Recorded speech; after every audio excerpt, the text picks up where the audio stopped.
Welcome back to Ozarks FOX AM. It is time to check in with Cami Jenkins. What you up to, Cami? Welcome back to the Simplify series, where we are working to simplify our homes and hearts. When you walk in my front door, there's no hiding the living room, which could be both a good thing and a bad thing. We do a lot of life in the living room, but it's also someone's first impression of my home. It's seen the most by visitors, so I do quick pickups throughout the day and display things that are important to our family. I'm very purposeful now about what I place in that room. A few years back, when my kids were younger, I used to spend so much time worrying about picking up toys in the living room that I could hardly see past it. I didn't notice all the items that had been collecting on the armoire shelves or the table that the mail was stacking up on. I didn't notice that I hadn't dusted underneath all the clutter that was stacking up. Until one day, when we were thinking about putting our house on the market, and I started packing up all of those unnecessary things out of the room. I had this total realization of what I had allowed to stack up in the room while I was distracted by the ongoing toy problem. And realization is the first step in simplifying and fixing any problem. You know how hard it is to dust under clutter? That started a major renovation of what I would allow to stay in my living room. My great uncle always told me to put things in their department, like when he saw shoes laying on the living room floor or any other item that didn't need to stay in there once I was finished with it. It takes a lot of effort, but he made me conscious of what I allow to stay.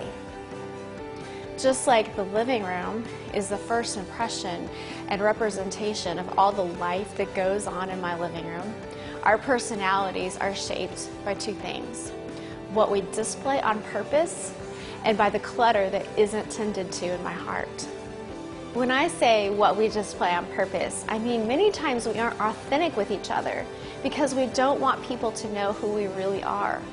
That's exhausting to me. No need to give false impressions. The principle is simple. Let your yes be yes and your no be no.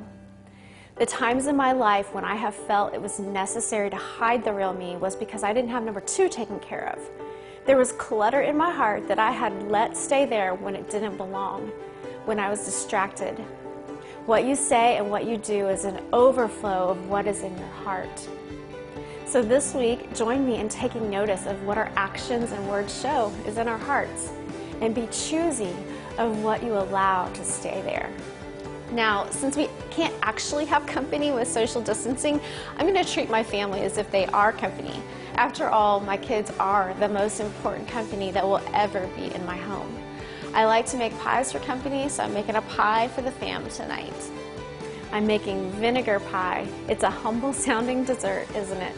Sometimes we have a desperate want for something sweet with nothing special in the pantry, so don't let the name scare you off. You start by baking the empty pie crust for about 15 minutes at 350. You just want it to be a very light brown color. Then whisk together 4 eggs, 1 cup packed brown sugar, and 1 teaspoon of kosher salt until it's smooth. Drizzle in 6 tablespoons melted unsalted butter while whisking constantly.